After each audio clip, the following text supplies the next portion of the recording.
students, how are you? I hope you all are doing good. Today we are starting a new chapter which name is Human Environment. Around 40,000 years ago, human species could develop into its present form, that is Homo sapiens or modern man, while the earliest species of proto-humans appeared on Earth around 30 lakh years ago. In a bid to hunt animals and clean their hides, these primitive men are believed to have utilized crude weapons of stone. Early men had to move from one place to another in search of food. This phase of early men lasted for many thousand years. This phase is known as nomadic life. जो early humans थे वो क्या थे? Nomadic people थे। उनकी life को nomadic life क्यों कहा गया है? क्योंकि उनकी परमानेंट सेटलमेंट नहीं थी, रहने के लिए एक जगह घर नहीं था। क्या करते थे वो? खाने की तलाश में इधर से उधर मूव करते रहते थे और किसी भी चीज़ को हंट करने के लिए या कोई भी फॉरेस्ट को क्लियर करने के लिए स्टोन टूल्स का यूज़ करते थे। दे वर हंटर एंड फूड गैदरर। क्या थे वो लोग? हंटर यानी कि शिकार करते थे और फूड गैदरर यानी घूम घूम कर फूड को कलेक्ट करते थे। Still today some people led a nomadic life even in the 21st century. अभी भी 21st सेंचुरी में हम आ गए हैं, लेकिन अभी भी कुछ लोग ऐसी नोमैडिक लाइफ जीते हैं। Nomads are classified into three categories. First is hunter-gatherers. Like the isolated Jarwara tribals of the Andaman and Nicobar Islands, hunter-gatherers wander in forest. जैसे कि अंडमान एंड निकोबार आइलैंड में जो जरावा ट्राइबल पीपल रहते हैं वो अभी भी क्या हैं? हंटर गैदरर्स हैं, जंगलों में घूमते रहते हैं। The pygmies of the Congo basin in Africa, the world's most short-statured people still gather fruits, nuts and roots from forest for food supplement by hunting। और इसी प्रकार से अफ्रीका के कोंगो बेसिन में रहने वाले जो एक ट्राइबल पीपल हैं जिनका नाम है द पाइजमीज, सबसे शॉर्ट हाइट के लोग हैं। अभी भी ये क्या करते हैं? फॉरेस्ट में फूड गैदर करने के लिए फ्रूट, नट्स, रूट्स वो इकट्ठे करते रहते हैं। Some more instances of such nomadic people are given in the box ahead. Next है transhumance. It is a manner of life practiced by certain forest people such as Bakkarwals of Kashmir. They are pastoralists who travel to higher reaches of the mountains in summer and return to the lower reaches in winter. Transhumans जैसे कि कश्मीर में Bakkarwala tribe है, ये लोग क्या हैं? ये पेस्ट्रोलिस्ट हैं, यानी अपने साथ एक पशुओं का जो झुंड है वो अपने साथ लेकर चलते हैं, पास्चर लैंड में उनको चराते हैं और हाई माउंटेन्स और लोअर रीचेस ड्यूरिंग विंटर वहाँ पर ट्रैवल करते रहते हैं। नेक्स्ट है gypsies. Gypsies, like those in the northeast, they move from place to place. At times, they can be found in big cities selling herbal medicines on the street. आपने देखा होगा कई जगह पर बड़े बड़े शहरों में गलियों में ये लोग हर्बल मेडिसिन सेल करते हुए मिलते हैं। Today, in favor of motor vehicles, gypsies have even disowned their animals drawn cart. अभी भी जब मोटर व्हीकल का ज़माना है, अभी भी जो जिप्सी पीपल हैं वो एनिमल ड्रोन यानी एनिमल जिनको पुल करते हैं ऐसी गाड़ियों में घूमते हैं। Following certain deep-rooted beliefs, nomadic people have not adopted the modern way of life. अभी भी जो ट्राइबल पीपल हैं, nomadic people हैं, इन्होंने आज की मॉडर्न लाइफ को अडॉप्ट नहीं किया है। They still maintain their traditional nomadic way of life. They like to have a separate recognition, क्योंकि ये अपनी एक अलग पहचान बनाकर रखना चाहते हैं। They have extraordinary adaptability to live even in huts and in difficult environment. इनके अंदर बहुत एक्स्ट्रा ऑर्डिनरी एबिलिटी है, अडेप्टेबिलिटी है। ये किसी भी कंडीशंस में, जैसे हट्स में अगर रहना हो, डिफ़िकल्ट इन्वायरमेंट है, लाइक बहुत ज़्यादा गर्मी है, बहुत ज़्यादा ठंड है, वहाँ पर ये लोग सर्वाइव कर सकते हैं। India is a dwelling place to a number of these hunting and food gathering communities. They can also be found in New Zealand, Australia, United States of America and several other countries. Although they found almost all the continents, the above three classifications usually hold true in every case. Now, settled life. तो settled life कैसे शुरू हुई? The practice of living at one place usually emerged only after the advent of regular farming. जब लोगों ने, early human being ने जब खेती की शुरुआत की, फार्मिंग करनी उन्होंने शुरू की, तब उन्होंने सेटल लाइफ को शुरू किया. It can therefore be called as an idea or a concept. Settled life has certain features which define the state of life. Agriculture needed the constant attention and vigil of men to till the land, plant seeds, care for the plant seedling and timely harvesting.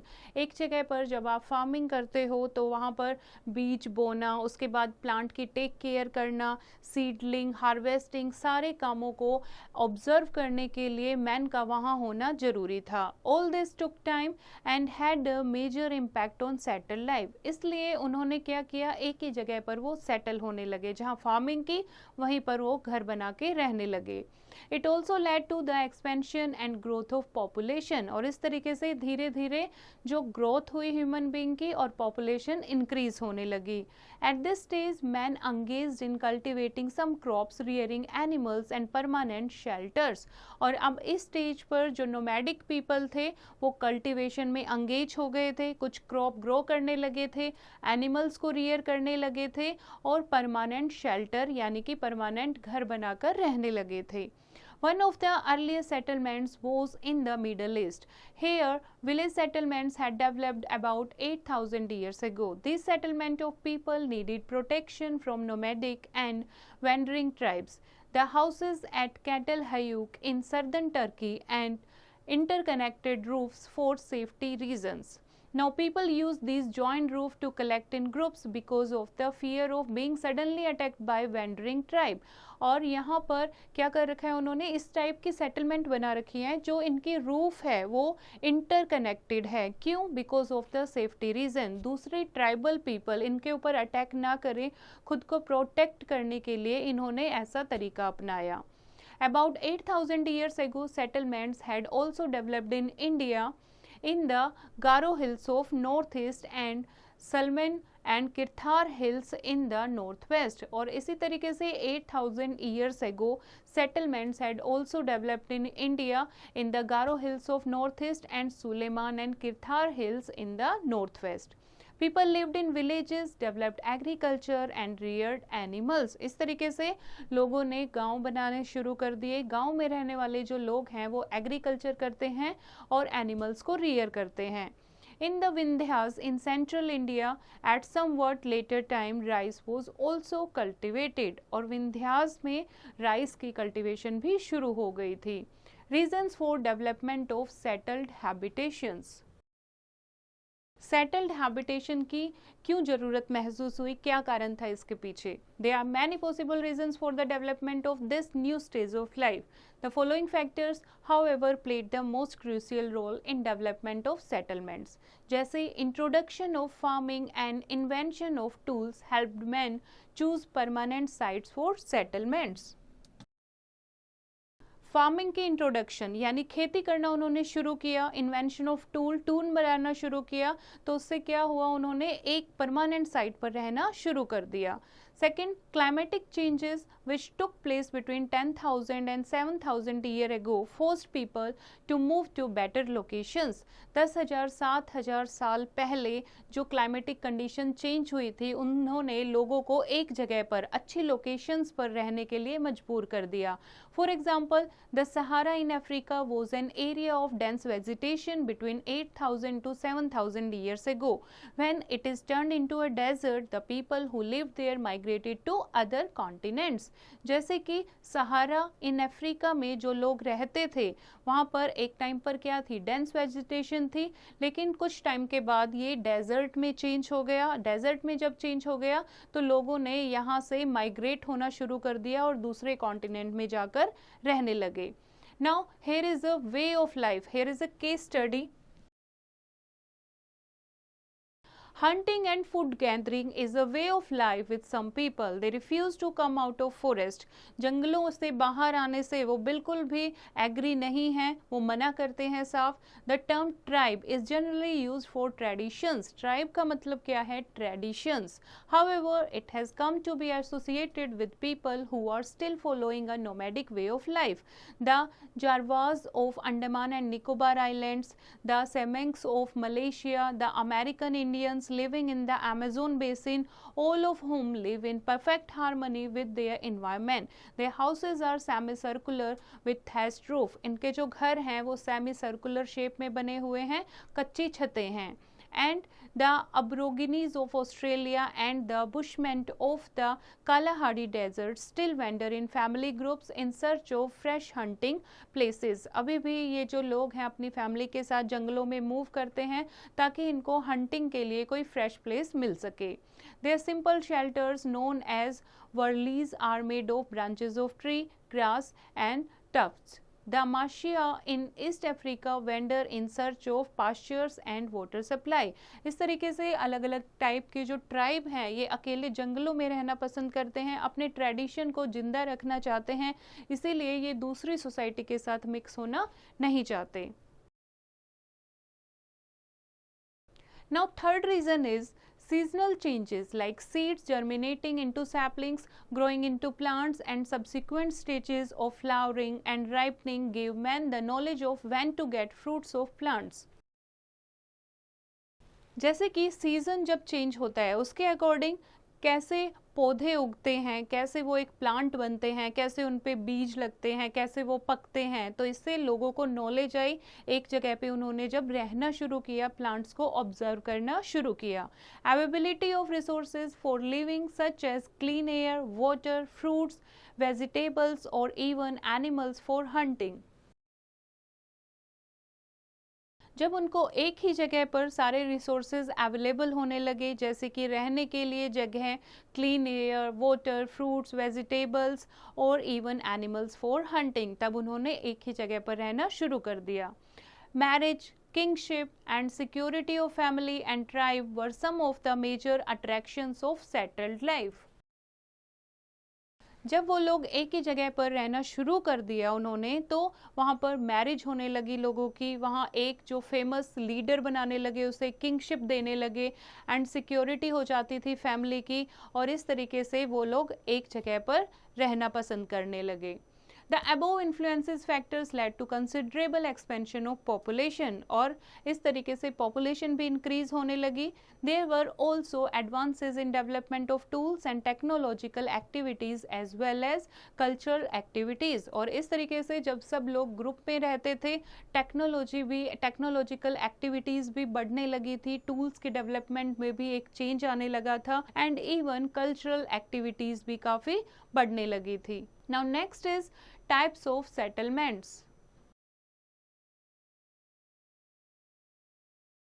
Today, more and more people of the world choose to live in settled habitation. आज ज़्यादातर लोग जो हैं settled habitation यानी एक ही जगह पर रहना पसंद करते हैं. As seen earlier, some factors have played a crucial role in emergence of settlements. Most such settlements can be described by the dominant economic activities of their people. Some examples are cultivators, mining settlements, fisher people on the coast, and lumberjacks as in Canada, and industrial and trading settlements. There will be 1,000 other division of settlements on the basis of economic activities. जैसे कि जो लोग क्या काम करते हैं उसी according उनकी टाइप ऑफ सेटलमेंट होने लगी. फॉर एग्जांपल, जो लोग फिश पकड़ते हैं वो कोस्टल एरियाज में रहने लगे, जो खेती करते हैं कल्टीवेटर्स थे वो ऐसी जगह पर रहने लगे जहाँ पर लैंड उनको फर्टाइल मिलती थी, जो लोग माइनिंग करते थे वो ऐसी जगह पर रहने लगे जहाँ पर रिसोर्सेज इजीली अवेलेबल होते थे. The most important and basic factor in each case is availability of water either in the vicinity or even some distance away. Therefore, settlements can generally be placed under two broad categories: wet point settlement and dry point settlements. First है wet point settlement. पानी होना बहुत ज़रूरी था किसी भी settlement के near by, तो इसीलिए सेटलमेंट को दो टाइप में डिवाइड किया है, wet point settlements and dry point settlement. Settlements which grow around water courses like river banks or sea coast are said to be wet point settlement. जो पानी के सोर्सेज के आसपास जो सेटलमेंट्स थी, जो लोग रहना जिन्होंने शुरू किया था, उसको वेट पॉइंट सेटलमेंट का नाम दिया जाता था। जैसे कि नदी के किनारे या किसी सी कोस्ट के किनारे, इस तरीके से लोग वहां पर रहने लगे थे। The earliest cities also developed along river banks. The great civilisation of Mesopotamia, Egypt, Rome, Indus valley and China were wet point settlement. सबसे पहले जो लोगों ने रहना शुरू किया था वो नदी के किनारे ही रहना शुरू किया था, जैसे कि great civilisation of Mesopotamia, Egypt, Rome या इंडस वैली सिविलाइजेशन या चाइना की अगर बात करें, these all are wet point settlements. They are also known as river valley civilizations, या फिर इनको रिवर वैली सिविलाइजेशंस का नाम भी दिया गया है। Water played a crucial role in the development and progress of early towns and cities. In the cities, farming was carried out in the villages or along the border of cities.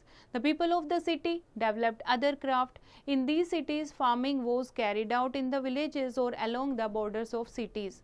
The people of city developed other craft. In these cities, essential services like sewage and cleaning of streets were also provided. गांव के जो लोग थे वो ज़्यादातर क्या करते थे? फार्मिंग करते थे। शहरों में जो लोग बसे हुए थे वो क्राफ्टमैन बन गए थे, और शहरों में और भी इम्पोर्टेंट फैसिलिटीज प्रोवाइड की गई थी, जैसे कि sewage and cleaning of streets. Civilizations also grew along sea coast as in Greece and Italy. The Roman and Greek civilizations prospered around 1000 years after the Indus Valley civilization. By this time, certain advancement had taken place, like for example transport and communication. Early Roman streets were paved, and the Greeks and Romans preferred to settle all around the coast of Mediterranean Sea because of the various reasons like climate, topography and communication facilities then available. Roman and Greek cities along the Mediterranean coast had great functional importance. They carried on trade with other countries including India. Mediterranean Sea के पास होने के कारण वो by sea, by ship trade कर सकते थे दूसरी countries के साथ। A similar concept of settlements near rivers developed in India during the second phase of civilization about 2500 years ago. At this time, many cities in North India such as Mathura and Varanasi, Madurai in the south, Arikmedu in Pondicherry developed because of their functional importance. All of these were wet point settlement. Now come to the next, that is dry point settlements. Dry point settlements, these settlements are not found on river bank or flood plains. कोई flood plain या फिर किसी river bank के किनारे ये settlements नहीं थी, उनसे कहीं दूर थी। They are generally on a high point, an area not liable to flooding. ऐसी जगह पर होती थी ये सेटलमेंट जहाँ पर बाढ़ आने के चांसेस ना के बराबर हों। And they grow along transport routes but must have wet soil in their periphery. यहाँ पर बहुत ज़्यादा पानी नहीं था, लेकिन वेट सॉइल जरूर थी जहाँ पर कल्टीवेशन ये लोग कर सकते थे। Such settlements grow along marshes, estuaries and even away from the sea coast. The settlements along Karwa routes, trading routes and railroad lines are generally dry point settlement. The earliest example of a dry point settlement is Mehrgarh in the northwest. जैसे कि एक dry point settlement का हम example लेते हैं, that is Mehrgarh in the northwest. The progress of Indus Valley civilization depend much on this dry point settlement. Peshawar, now in Pakistan, has become an important town because of its proximity of Khyber Pass route linking Afghanistan and Pakistan. इस तरीके से जो अलग अलग dry point settlement यानी कि ऐसे areas, ऐसी जगह जो किसी और चीज़ के लिए फेमस हो गई थी और सिविलाइजेशन में उनका नाम आ गया था, उनको क्या कहते हैं? dry point settlements. Now, role of transport and communications in settlements.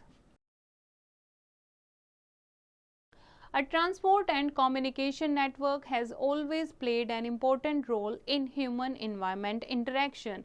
It has had both negative and positive. अब ट्रांसपोर्ट एंड कम्युनिकेशन का सेटलमेंट्स में क्या रोल था? दोनों रोल रहे हैं, पॉजिटिव भी और नेगेटिव भी। The world's first wheeled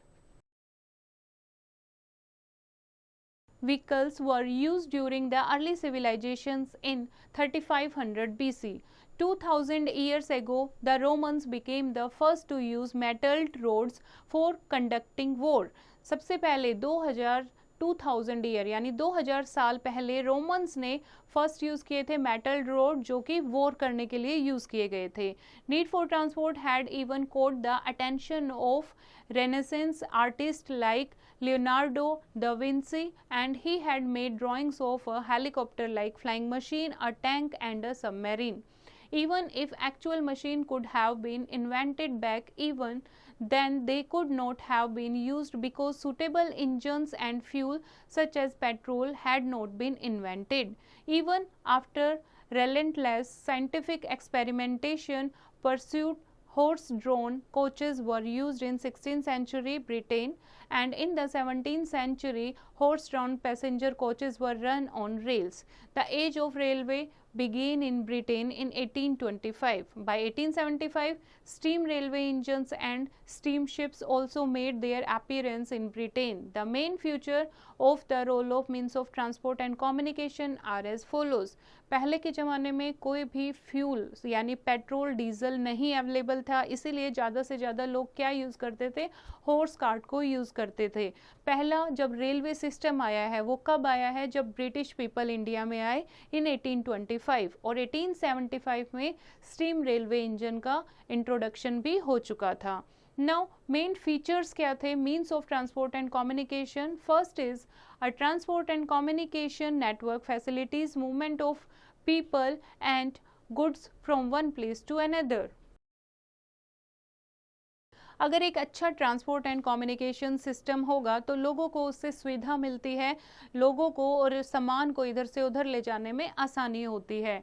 It improves the influences social and economic interaction among people. It improves and influences सामाजिक और इकोनॉमिक लोगों का आपस में इंटरेक्शन के लिए ये इम्प्रूव करता है. It leads to developments and growth of settlements through better economic activities. Growth of settlement यानी सेटलमेंट की ग्रोथ है, डेवलपमेंट अच्छे तरीके से हो, उसमें हेल्प होती है ट्रांसपोर्ट एंड कम्युनिकेशन नेटवर्क होने से. The means of communication also provide facilities for entertainment, for example radio and television. Means of communication से हमें ये साधन मिले हैं जिनसे हम एंटरटेनमेंट होती है हमारी, for example radio and television. It provides convenient service to people, for example door to door services by the railways. एक अच्छा ट्रांसपोर्ट सिस्टम होने से डोर टू डोर सर्विस लोगों को अब मिल पा रही है. It plays a crucial role in integrating diverse cultures, religions and beliefs of people and unites them as a nation. For example, railways during India's freedom movement. लोगों के culture को यानी इतना डिफरेंट इंडिया में बहुत टाइप के लोग रहते हैं, डिफरेंट कल्चर है उनका, डिफरेंट रिलीजन से बिलोंग करते हैं, लेकिन अगर एक अच्छा ट्रांसपोर्ट एंड कम्युनिकेशन सिस्टम होगा तो उनके व्यू शेयर करने में बहुत आसानी हो जाती है और लोगों को वो यूनाइट करता है as a nation. Modern day transport and communication have played a crucial role in raising the living standard of people by providing employment and better services. जो आजकल का ट्रांसपोर्ट एंड कम्युनिकेशन सिस्टम है वो लोगों के life standard को बढ़ाने में बहुत इम्पोर्टेंट साबित हुआ है क्योंकि बहुत सारे लोगों को इससे रोजगार भी मिला है. In many cases the means of transport have brought down the cost of goods and services. For example pipelines have made transportation of many liquids and gases convenient and inexpensive. Means of transport से बहुत ज़्यादा facility हमें मिली है और चीज़ों के जो price है वो कम करने में भी हेल्प मिली है. जैसे पाइपलाइंस बनी हुई हैं जिससे बहुत सारे लिक्विड फॉर एग्जांपल गैसेस को इजीली ट्रांसपोर्ट किया जा सकता है. Next is progress of transport.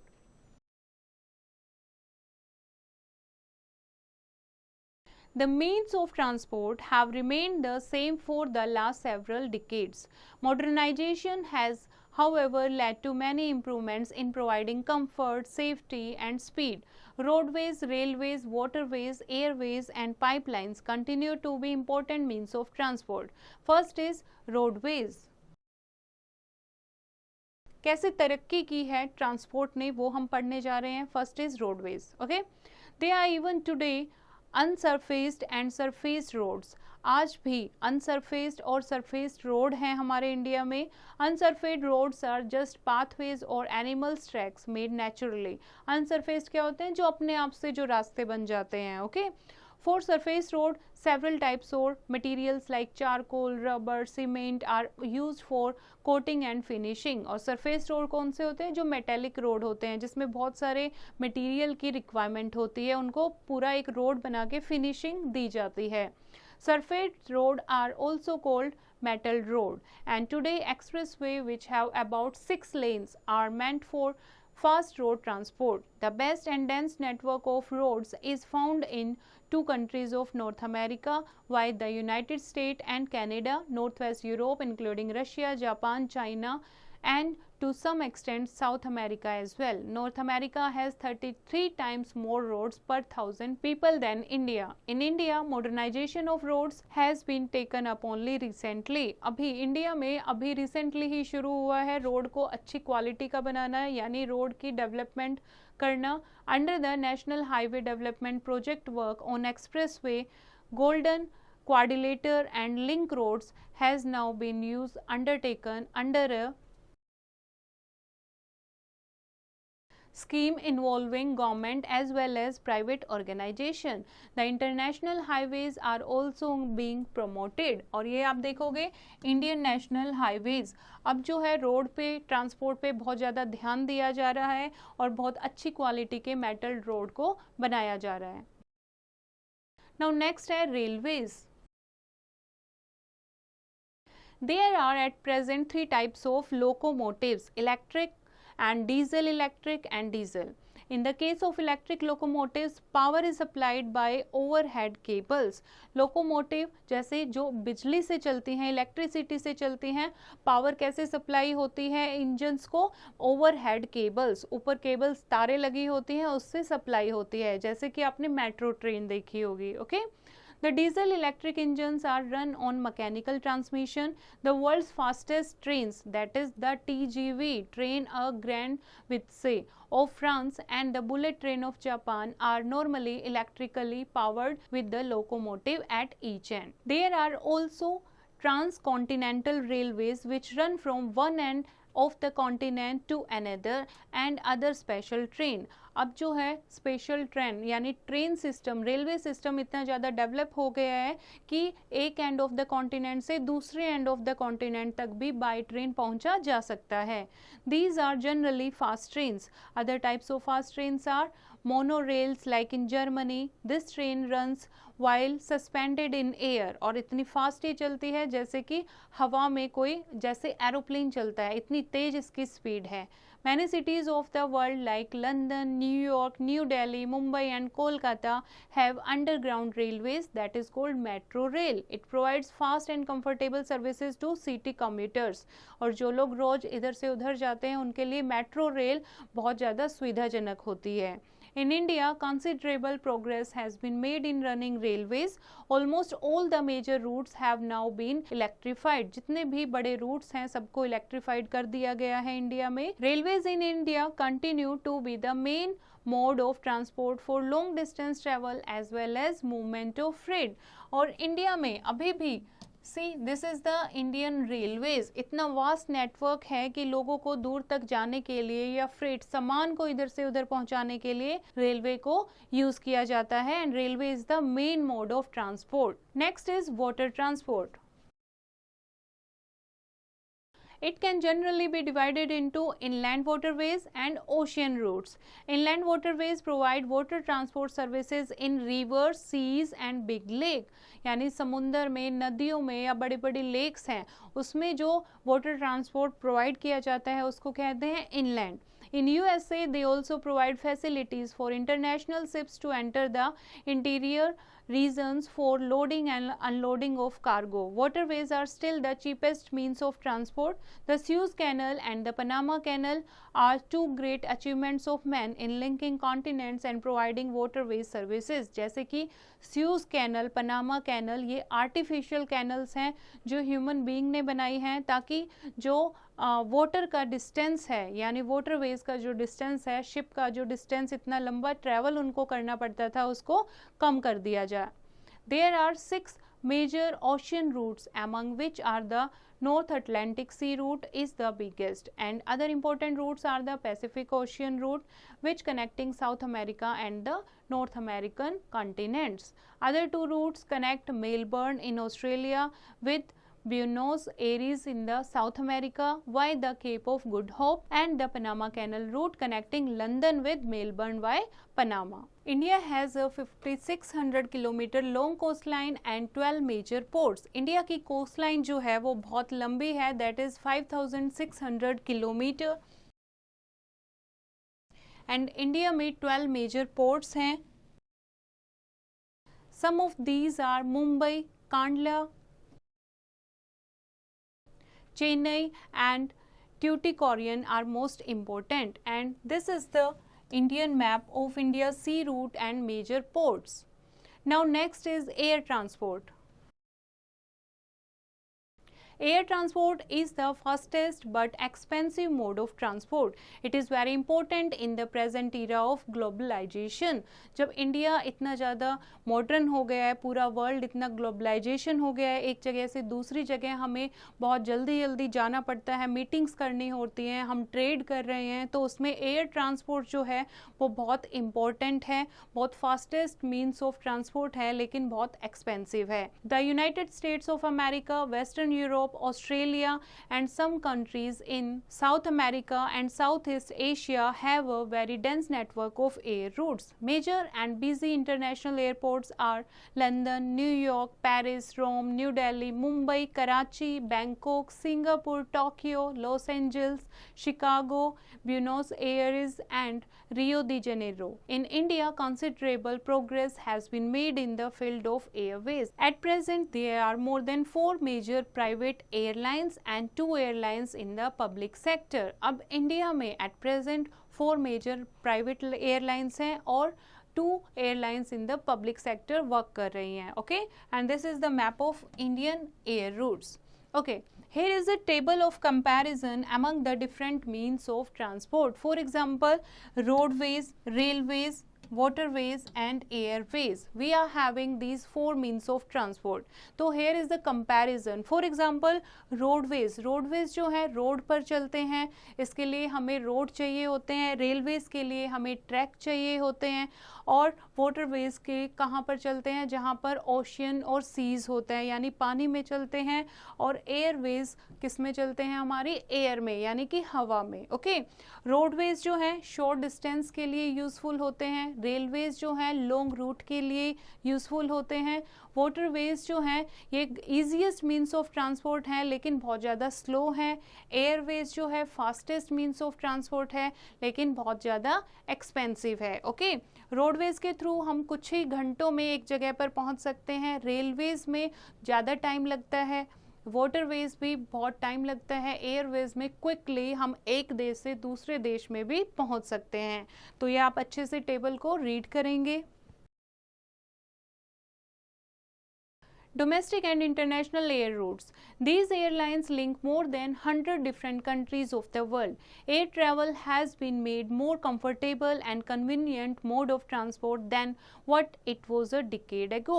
अब जो है एयरलाइंस ने बहुत ज़्यादा तरक्की कर ली है और एयर ट्रैवल ने बहुत ज़्यादा कंफर्टेबल और कन्वीनियंट मोड ऑफ ट्रांसपोर्ट बन गया है, जैसे कि बहुत टाइम पहले ऐसा नहीं था. Now next topic is communication. The same means of communication are used all over the world as are used in India today. These means of include personal communication and mass communication, personal communication जो 1 to 1 होती है, एक से हम दूसरे से बात कर रहे हैं, जैसे by post, by telegraph, by telephone, computer, fax, mail कर रहे हैं, this is personal communication. Mass communication क्या होती है? जैसे एक ही मैसेज बहुत सारे लोगों तक पहुंचाना, that is mass communication. Mass means a number of people, fine. जैसे radio, television, newspaper and outdoor advertising. Latest advancement like mobile phones, SMS, video, cable television, email, satellite phone, etc. form a part of the above means in one form or another. They represent technological advancement in the above means, making them more convenient, faster, effective and efficient. Next is personal communication. Personal communications को हम अच्छे से detail में समझते हैं। Postal communication started about 250 years ago. सबसे पहले postal communication, सबसे पहले अर्ली ह्यूमन बीइंग थी, वो अपना मैसेज कैसे भेजते थे? जैसे पिजन का यूज़ करते थे या फिर हॉर्स राइडर को भेजते थे। उसके बाद पोस्टल कम्युनिकेशन शुरू हुई। It uses postcard, envelopes, etc. to send messages, but sending messages by carrier pigeons, runners or horse stage coach services developed many centuries ago in China, Persia, Greece and Rome. The first telecommunication device was the telegraph, और first telecommunication device था जिसको telegraph कहा गया था. It was developed in the USA by Samuel Morse, who also developed the Morse code in the 1830s. Alexander Graham Bell invented telephone in 1876. And all the telephone lines in an area meet at the telephone exchange. जितने भी एक area की telephone lines थी वो उनका connection कहाँ था? Telephone exchange में। This system was later used to link not only telephones but also fax machines and home computer. उसके बाद जैसे टेलीफोन लाइंस को टेलीफोन एक्सचेंज में मिलती थी, ये कनेक्शन होता था, उसके बाद इन कनेक्शंस को दूसरी चीज़ों के लिए भी यूज़ किया जाने लगा, जैसे कि फैक्स मशीन कनेक्ट करने के लिए या होम कंप्यूटर्स कनेक्ट करने के लिए। The first internet service providers use the standard telephone to a link computer via a modem later than mobile telephones without cable links were invented. उसके बाद जैसे अब हम यूज़ करते हैं मोबाइल टेलीफोन यूज़ करते हैं जिसमें कोई केबल कनेक्शन नहीं है, they use the same principle as used in standard telephone. Instead of wires radio waves are use to transmit signal from one cell to another. पहले क्या होता था? वायर केबल्स यूज़ होती थी सिग्नल ट्रांसफ़र करने के लिए, अब क्या यूज़ होती है? Radio waves. रेडियो वेव्स से सिग्नल ट्रांसमिट होते हैं one cell phone to another cell phone. The cellular exchange then directs the message between callers and receiver. Caller क्या होता है? जो कॉल करता है, रिसीवर जिसको हम कॉल करते हैं, जो मैसेज को सुनता है। Okay, It is the radio aerial that communicates with the mobile telephone. Internet, a vast computer network, connects computers globally via telephone lines. Internet आजकल हम यूज़ कर रहे हैं जिससे एक कंप्यूटर नेटवर्क बन जाता है जहाँ से हम कहीं भी बैठे हुए किसी को भी ईमेल कर सकते हैं। एंड वर्ल्ड वाइड वेब, जिससे www है, वर्ल्ड वाइड वेब जिसमें हम कुछ भी सर्च कर सकते हैं। While email is a receiving come transmission come storage system. email क्या है? एक हमारा receiving कम transmission, उसको हम email को send भी कर सकते हैं, receive भी कर सकते हैं और कोई मैसेज ट्रांसमिट कर सकते हैं, और वो मैसेज जो है हमारे पास लॉन्ग टाइम तक स्टोरेज में भी रहता है। Next is convergence.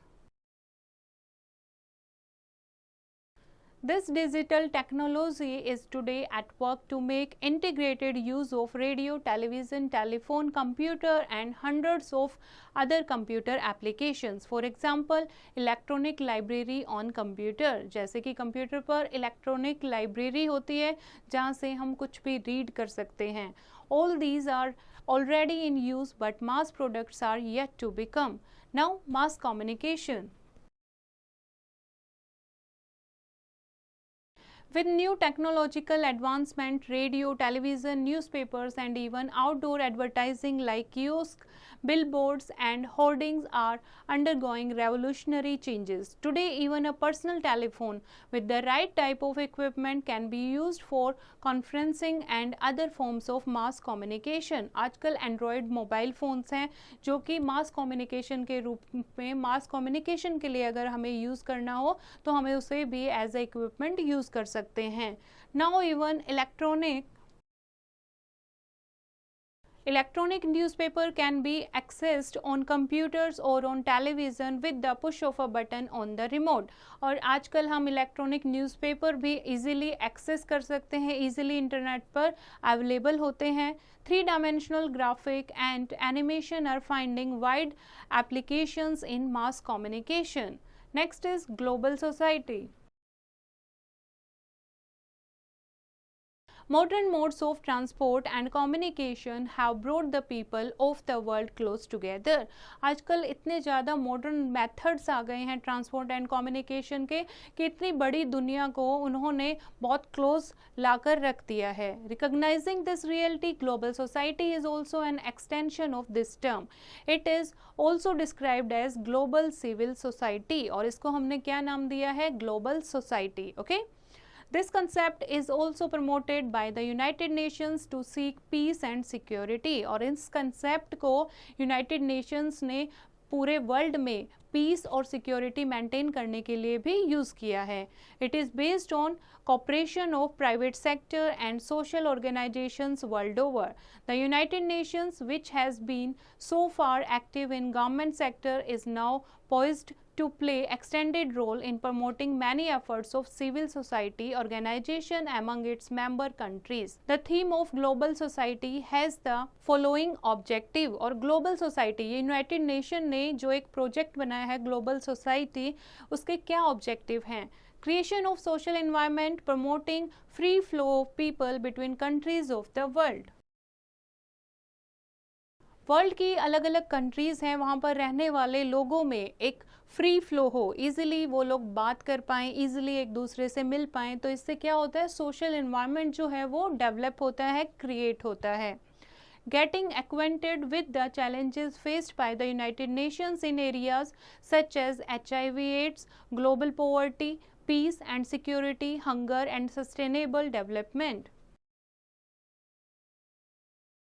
पूरी कंट्रीज़ तक, यानी वर्ल्ड में जितनी भी कंट्रीज़ हैं यूनाइटेड नेशंस में जो आती हैं, उनको सबको एक प्रोजेक्ट के अंडर इकट्ठा करना. जैसे कि अगर HIV/AIDS के बारे में अवेयरनेस फैलानी है, ग्लोबल पॉवर्टी का एक मुद्दा है, उसको सोल्व करना है, तो कैसे उसको कर सकते हैं हम सोल्व? तो this is the objective of global society. In achieving these objectives, social development task of the United Nation in addition to economic development seek to create increased awareness of the influence of local issues on global issues. तो इसके लिए क्या करना होगा? Global issues से पहले जो local issues हैं कंट्री के, उनको ख़त्म करना होगा, लोगों को अवेयर करना होगा, लोगों में अवेयरनेस फैलानी होगी. To fulfill this task, the United Nations seeks to promote partnership between private, corporate and government organization. और इस चीज़ को फुलफिल करने के लिए जो यूनाइटेड नेशन है वो प्रमोट कर रहा है ताकि private, corporate and government organisation मिलकर काम करें. With the success of these measures, the world will also enter a new era of global cooperation and peace. और अगर हम इन स्टैंडर्ड के अनुसार चलेंगे तो ज़रूर हमें सक्सेस मिलेगी और हम ग्लोबल कोऑपरेशन एंड पीस को मेंटेन करने में कामयाब हो पाएंगे. Here are some important points. When people build houses in place where few or no people have lived before, such a habitation is called a settlement. Early settlements were usually situated along river valleys. There are mainly two types of settlements, rural and urban. Roadways, railways, waterways and airways are the various modes of transport. Water transport is the cheapest mode, whereas airways are the fastest mode of transport. Growth of settlement created problem of pollution and climate change. Human environment means all those conditions which favor and help the growth of humans. Early man was a nomad and slave to environment. From food gatherer, he became a food producer. With the invention of fire, he began to lead a settled life. As trade flourished, towns developed into big cities. Now man has all the comforts which he had dreamed of. The Indian railway network is the largest in Asia and the fourth largest in the world. Waterways provide the cheapest means of transport. India has about 14,500 kilometers of navigable waterways. I hope बच्चों आपको इस chapter समझ आया होगा. एक बार फिर से इसको रीड करेंगे और एक्सरसाइज की प्रैक्टिस खुद करेंगे.